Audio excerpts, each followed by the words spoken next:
I'm here at the Jachym home on North Hoover Avenue in Louisville, and this is their home. It's solar powered, as you can see, and they also got rid of natural gas, as you'll see when we go inside. It's heated and cooled by a ground source heat pump. They drilled wells in their backyard. Major investment, but it's paying off because their highest electric bill, which is the only power bill they get, is around $26, and that includes the energy that they use to charge their Tesla. So really great example of a net zero energy home. No natural gas, everything electric, and congratulations. And I'm here with one of the owners. Hi. Amanda Jachym, okay. And she's gonna show us the heat pump system in the basement, the backyard where the wells were drilled, the Tahoma grass that is much better than Kentucky bluegrass, and some other features of this house. Let's go inside. This is interesting. This is the carpeting in their master bedroom, and it is made from recycled fishing line recovered from the ocean, and it's in 24-inch tiles. You can't tell that it's separate pieces, but you could remove and replace one piece of that. And how does the price compare to regular carpeting? Mid-range. Yeah. But I will say they have a sale once a year, 25% off around the holidays. Oh, who sells it? A company called Floor, F-L-O-R. Oh, okay. And they're a national company, or just they're based out of San Francisco. Okay, but they have stores here? Or you buy it online? Yep, you buy it online. At floor.com? Yep. Okay, great. Well, thank you.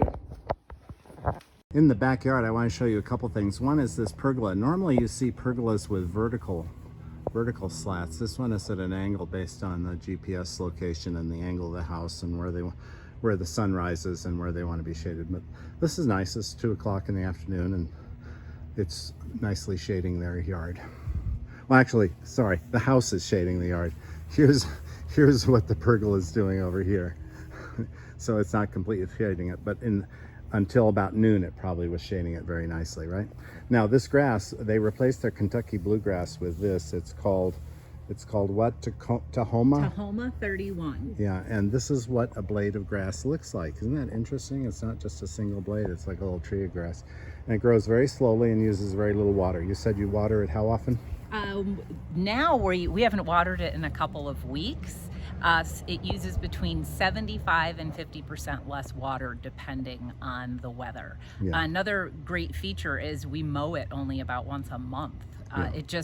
It looks soft and fluffy. It never has that unkempt long look, okay. So it's less care. Yeah, and it's called Tahoma 31. And it's from Green Valley Turf, which is based in Littleton. Okay, great. This, by the way, covers, this yard is where the geothermal wells were drilled. They were drilled 3 wells, 300 feet deep, each about 20 feet from each other, so that they had fresh ground to extract the 55-degree temperature from. And then the pipes were trenched over to where they go into the house here. And the reason the wall looks a little marked up is that this is where the central air conditioning compressor was, and now that's where they take the 2 pipes that bring the I suppose it's glycol that's in those pipes, or right, you know, right. The glycol from the ground. So let's go inside now. This is the mechanical room in the basement, and this is the heart of the energy saving in this house. That dark square is where the gas forced air furnace with the air conditioning unit above it used to be. But the glycol from the earth comes into, are these the pipes down here on the ground? Right here. Yeah, yep. But those are them also on the ground. And then they run up. Yeah. And then out. So they go that way to get to that location in the yard. But at any rate, this is let's see, water furnace F series. Okay, so this is where the heat transfer takes place. The 55-degree glycol in the winter is heated up to what, I suppose 90, whatever we want it to whatever be. You want it to be for your room temperature. But I think the stuff actually goes to like 90 or 100 degrees in order to produce the 70 or 74 degrees that you want, correct? Right. Yeah, that's a tank where the surplus heat is stored and preheats the water for this. This is a heat pump water heater. And they're really great. Ream makes them. This is probably this is the same one I bought. This is probably a 50-gallon one. And they're piping the, heat pump water heater generates cold air because it's taking the air from the room and using that to heat the water, which then creates cold air, which then has to be disposed of. Personally, I'd like to take that cold air into a wine cellar, but here they're ducting it outdoors. So that's the system. This pump over here is this the pump that moves the glycol in and out of the ground? It is, yes. Yeah. Okay. Okay, I think that does it for this room. Okay. Do you want to? Before we leave the basement here, wanted to show you this because this shows a major problem they had. This house was built in 1983, and this is a duct. This is a duct for moving hot air, except it had this huge hole. That piece of metal, the shiny piece of metal, was where a hole was. Ditto for here, this hole's a little smaller. But behind the sheetrock in the ceiling, it was a complete hole. And so they found out, they hired a company called AeroSeal, a local company, right? Yep. And they came in and they did a comparison of the heat that was going into the furnace from the return air versus the heat that was coming out of the furnace, and found out a huge difference. And then they realized we got to look for holes. So they sent a camera through the ducts, right? Correct. Found these gaping holes and then opened the drywall and sealed them. But then there are micro holes too.